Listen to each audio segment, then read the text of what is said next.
HSC পরীক্ষা 2025-এর যারা ইংরেজি প্রথম পেপার নিয়ে টেনশন রয়েছে সকল শিক্ষার্থীকে বলবো যে ইংরেজি ফার্স্ট পেপার তোমাদের ইন্টারমিডিয়েটের জন্য কিন্তু খুব একটা সহজ সাবজেক্ট এবং এই সাবজেক্টটিতে তুমি খুব অনায়াসেই 60+ মার্ক অর্জন করতে পারো ছোট্ট কিছু টেকনিক ফলো করে। দেখো, আমি এটা বলবো না যে তুমি 80-90 না পড়েই অর্জন করতে পারবা, তবে এতটুকু আমি তোমাকে বলতে পারি যে 80-90 না হোক তুমি 60 মার্ক প্লাস মানে 60+ মার্ক অর্জন করতে পারবা শুধুমাত্র যে টেকনিকটা বুঝিয়ে দিচ্ছে সেই টেকনিকের সাহায্যে। একটা কোশ্চেন কিভাবে অ্যান্সার করলে খুব অনায়াসে 60+ মার্ক অর্জন করা যেতে পারে।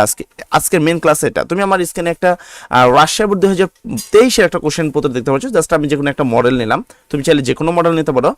তো এইটার মধ্যে তোমাদের যে মেন যে কোশ্চেন পত্রটা থাকে, তোমাদেরকে যে কোশ্চেন পত্র থাকে সেটা কিন্তু টোটাল থাকে কত 100 মার্কের একটা পরীক্ষা থাকে ফার্স্ট পেপারে।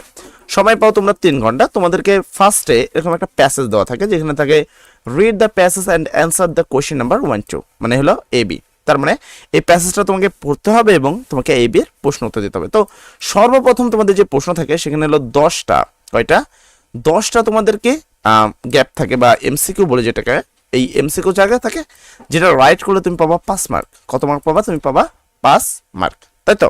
এবার কথা হলো এই জায়গা থেকে দেখো, যারা একান্ত, আমি এখানে সকল ধরনের ছাত্রের জন্য কথা বলবো। এক ছাত্র হলো যারা একান্ত কিছুই পড়ে না, যারা কিছু চিন্তাও করতে চায় না, জাস্ট উত্তর করতে চায়, তারাও মিনিমাম 48 মার্ক প্লাস মার্ক পাবে। আর যারা একটু পড়বে বা একটু মানে জাস্ট কোশ্চেন দেখে লিখবে, মানে কোশ্চেন দেখে লিখবে, বাড়িতে পড়ার কথা বলছে না, জাস্ট কোশ্চেন দেখে লিখবে, ওই ছাত্ররা তোমার 60+ মার্ক পাবে। কিভাবে? দেখো, এই মাল্টিপল যে চয়েসগুলো থাকে, সর্বপ্রথম বলবো সেই ছাত্রগুলোর জন্য যারা একান্ত কিছুই পড়তে চাও না, কিছুই না, মানে আমি কিচ্ছু পড়বো না, এরকম যদি কারো মন্তব্য থাকে যে ভাই আমি কিছু পড়বো না, সেক্ষেত্রে দেখো আমি তোমাকে বলি যে এই মাল্টিপল চয়েসের ম্যাক্সিমাম উত্তর কিন্তু বি, মানে হলো 2 নাম্বার এবং 3 নাম্বার উত্তর দিয়ে থাকে ম্যাক্সিমাম উত্তর। এটা হলো প্রশ্ন অ্যানালাইসিস করে দেখা গেছে যে এই 2 নাম্বার এবং 3 নাম্বার প্রশ্ন বেশি থাকে। তাহলে এখানে তোমার টোটাল আছে 10টা প্রশ্ন, তার ম্যাক্সিমাম যদি আমি ধরে অর্ধেকও যদি করি 5টা প্রশ্ন, মানে 2.5। তো এখানে তুমি যদি শুধু 2 আর 3 উত্তর মারো তাও তুমি 2 মার্ক পাবা, এটা গ্যারান্টি, 100% গ্যারান্টি। যে শুধু কিছু না, তো হয় তুমি সবগুলো 2 মারবা, নাহলে তুমি সবগুলো 3 উত্তর মারবা। 2 আর 3 অ্যান্সারটা সবচেয়ে বেশি, কারণ একটা শিক্ষক কখনো চায় না যে প্রথম তার যে প্রশ্নটা থাকে সেটা প্রথমটাই উত্তর হোক, আর কোনো শিক্ষক চায় না যে তোমার সময় বেশি লাগুক এবং উত্তরটা লাস্টে থাক। তাই ম্যাক্সিমাম স্টুডেন্ট শিক্ষক করে কি তাদের উত্তরটা রাখে এই 2 নাম্বারে আর 3 নাম্বারে। তুমি প্রশ্ন অ্যানালাইসিস করে দেখো, আমরা বিগত 7 বছর প্রশ্ন অ্যানালাইসিস করে এই জিনিসটা কিন্তু বোঝা যায়। তো এইটা তো গেল আমাদের সবচেয়ে দুর্বল স্টুডেন্ট, যারা একান্ত কিছুই পড়তে চায় না, তারা জাস্ট এই 2-3 মেরে দেবে, উত্তর কিন্তু হয়ে গেল। এবার আসি যে হালকা যারা একটু কোশ্চেন দেখে লিখতে চায়, বাসায় পড়তে চায় না। দেখো, যেমন এখানে কিছু থাকে, এখানে বলছে ইন টাইমড, তো কুড না রিপ্লেস, তো এটার পরিবর্তে কোনটা বলবে? দেখো এখানে কিন্তু ম্যাক্সিমাম, যেমন এখানে দেখো এ philosopher is a person who, তো এই লাইনগুলো কোথায়? এখানে কিন্তু মিল থাকে। এই দেখো, যদি আমি ফার্স্ট এখানে তোমাকে এখানে দেখাই, এখানে কি লেখা আছে দেখো, এ ফেমাস ফিলোসফার সেট, এখানে সে বলছে আর কি, তো সে কি ফেমাস গ্রিক ফিলোসফার জেনে হলো অ্যাটিলেস্ট। তো এরকম ভাবে কিন্তু প্রশ্নের উত্তরগুলো খুব ইজিলি দেওয়া থাকে। তুমি যদি খালি জাস্ট প্রশ্নটা দেখতে পারো, প্রশ্নটা পড়ে ওই লাইনটা খুঁজো, জাস্ট কি করবা, এই লাইনটা কোথায় আছে এই লাইনটা খুঁজবা, a philosopher is a person, এই লাইনটা খুঁজবা, খুঁজে তুমি যে জায়গায় এ ফিলোসফার ইজ পাবা সেই উত্তরটা তুমি এখান থেকে মেরে দিবা, ঠিক আছে? এই জায়গায় যে উত্তরটা আছে মারবা। তো এইভাবে যদি তুমি মারো, এখান থেকে তুমি মিনিমাম আরো 1 মার্ক বাড়তে হবে তোমার, মানে আরো 2টা 3টা বেশি হবে, সেক্ষেত্রে তুমি এখানে 3 মার্ক পাবা। তাহলে আমি ধরে নিলাম তুমি আন্তাজে মারলে, মানে একেবারে না পড়ে, কিচ্ছু না পড়ে তুমি মারলে পাবা 2 মার্ক, একটু নিজে চেষ্টা করলে তুমি পাবা 3 মার্ক। তাহলে আমি এখানে 2 ধরে নিলাম, সর্বনিম্ন 2। আমি বলছি এখানে তুমি খুব ইজিতেই কত পাবা, 60+ মার্ক অর্জন করতে পারবা। তো এভাবে মিলে যদি আমরা করি, তো সেক্ষেত্রে আমরা কিন্তু 2 পাবো মিনিমাম, এখান থেকে 2 পাবো, আশা করি এটা তুমি নিজেও জানো। তারপরে এখানে থাকে 15 মার্ক, কত মার্ক থেকে? 15 মার্ক। তো এই 15 মার্কের মধ্যে আমি তোমাকে বলবো 15 মার্কই পাওয়া সম্ভব। এই যে 15 মার্ক আছে, এই 15 মার্কের মধ্যে বি নাম্বারের যে 15 মার্ক, এটা পুরোটাই পাওয়া সম্ভব। কিভাবে? এবার অনেকে বলবো যে ভাইয়া কিভাবে পাওয়া সম্ভব? দেখো, তার আগে আমি তোমাদের ছোট কিছু ত্রুটি বলে দিই, যে ত্রুটিগুলো আমাদের এইচএসসি স্টুডেন্টগুলো করে থাকে।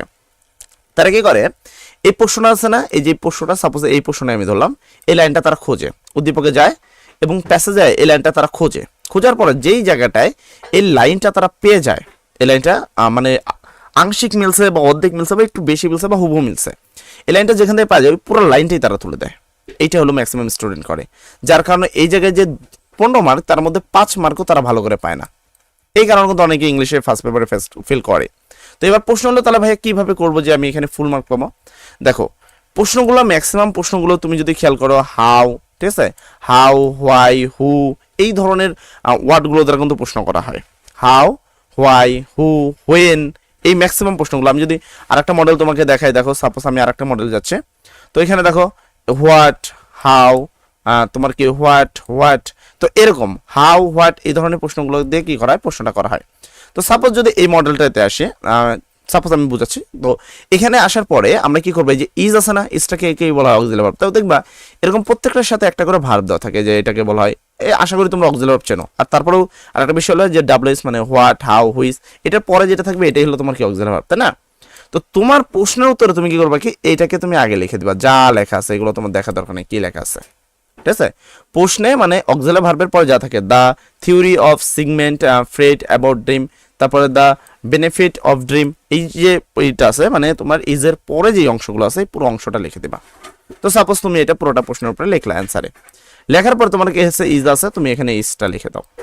এইবার তুমি এই লাইনটা খোঁজো, কথা কি বুঝতে পারলো আমার কিছু? তুমি যে এখানে যা লেখা থাকে, যেমন এখানে লেখা আছে how much have science has been successful experience dreams, তো তুমি হ্যাজটা বাদ দিয়ে এখান থেকে এই যে এখান থেকে শুরু করো, science bin successful in dreams has, তারপর কি তুমি এই লাইনটা আবার খুঁজবা উদ্দীপকে, এখানে তো অবশ্যই এই লাইনটা পাবা তোমরা নাকি।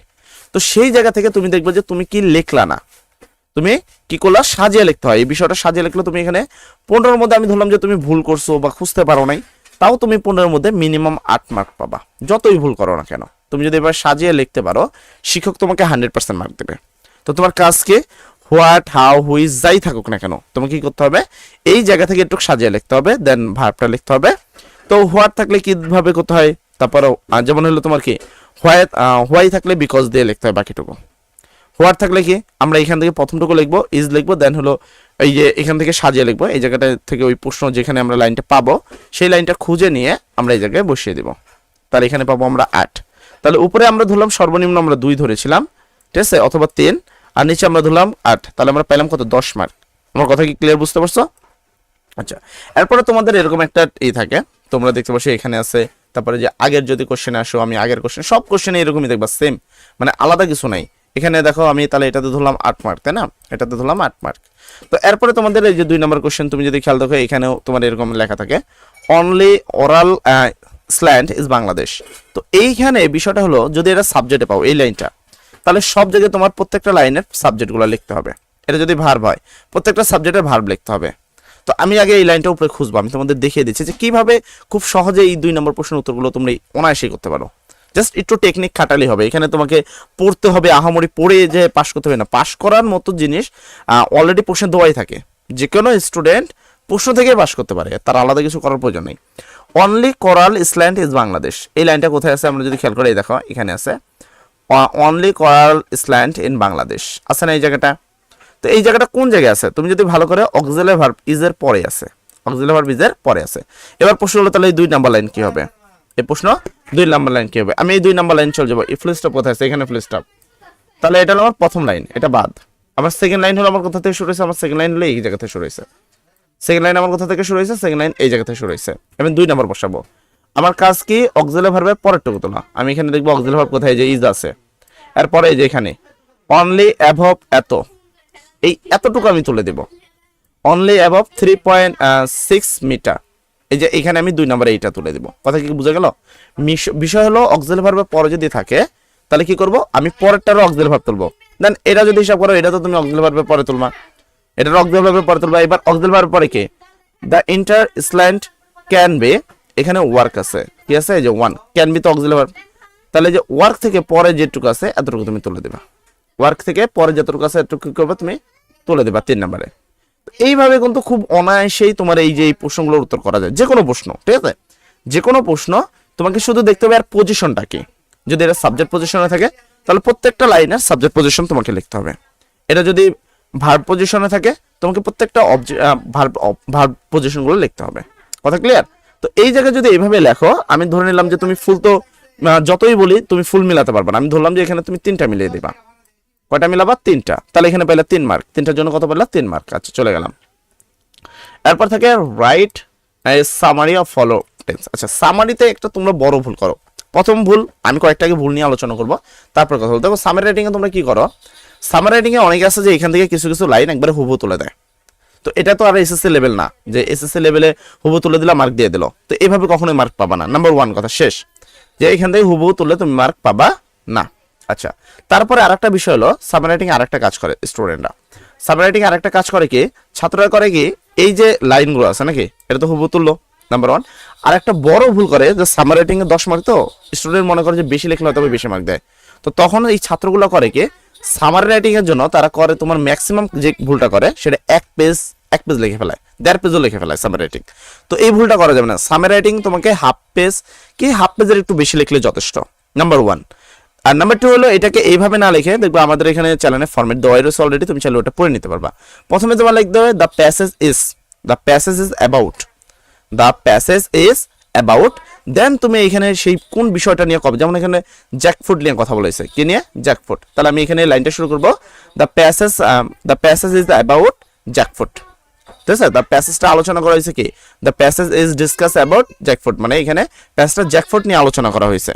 তো ওই যে ছোট্ট একটা আমাদের চ্যানেলে যে এটা আছে প্যাসেজটা, মানে সামারি রাইটিং এর নিয়ম, তুমি এই সামারি রাইটিং এর নিয়ম পড়ে নিলে কিন্তু তুমি 100% এখান থেকে একটা মার্ক পেয়ে যাবা। তো তুমি যদি সেই অনুসারে বা সেই ফরম্যাট অনুসারে লেখো, এখানে 10-এর মধ্যে তুমি না পেলেও 7 পাবা, যত খারাপ লেখাই হোক তোমার 7 তুমি পাবাই। ক্লিয়ার? আচ্ছা, এরপরে চলে যাবে এইখানে 4 নম্বর প্রশ্ন নম্বর 4, 10টা গ্যাপ থাকবে, মিলাতে বললে 5 মার্ক পাবা। তো এইখানে যে গ্যাপগুলো রয়েছে তুমি, তো আমি ধরে নিলাম যে এই জায়গা থেকে তুমি 1 মার্কও পাবা না, এখান থেকে পাবা তুমি 0। যদি একটা ভালো কথা হলো, অনেক ক্ষেত্রে বোর্ডে যদি ভালো মানে শিক্ষক পড়েন তখন এই জিনিসটা শিখিয়ে দেয়, বা তুমি আমি যদি এখান থেকে ধরে নিলাম তুমি পাবা এখান থেকে 0, বাট এই জায়গা থেকে যদি তোমার আশেপাশে যারা থাকে তারা থেকে তুমি সাহায্য নিয়ে অবশ্যই মিলাবা। আর এখান থেকে তুমি আন্দাজেও যদি মিলাও, মানে এখান থেকে 2টা কিন্তু হবে, মানে 1-2 মার্ক তো তুমি এমনিই পাবা, 1 মার্ক তুমি এখান থেকে এমনি পাবা। বাট আমি তারপরে ধরলাম যে এখান থেকে তুমি 0.0 পাবা, এখান থেকে তুমি 1 মার্কও পাবা না।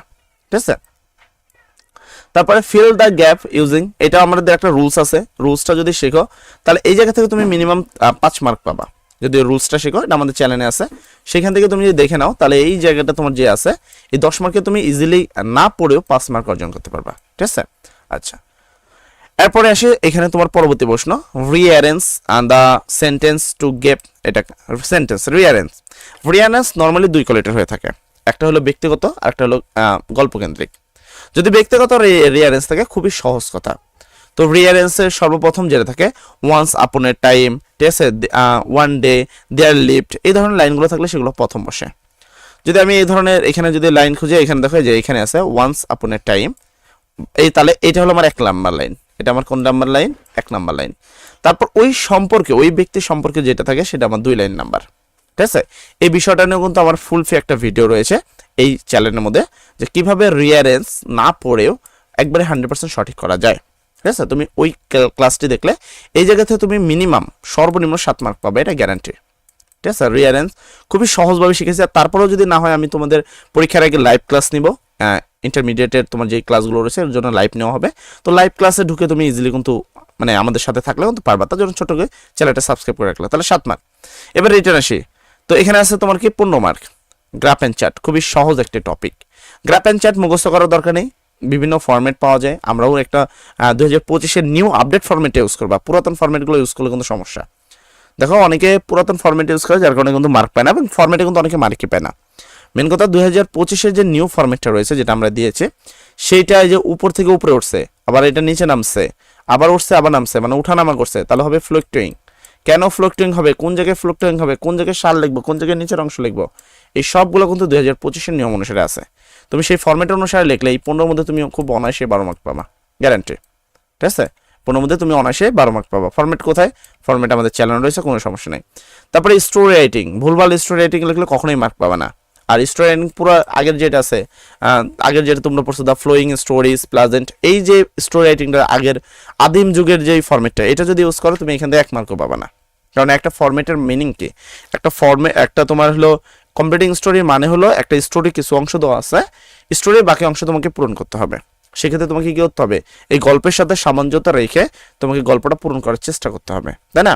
তো এই জন্য আমাদের কাছে একটা ছোট্ট ফরম্যাট দেওয়া আছে, এই ফরম্যাটে ইউজ করলে তুমি 15-র মধ্যে খুব অনায়াসে 12 মার্ক পেয়ে যাবা।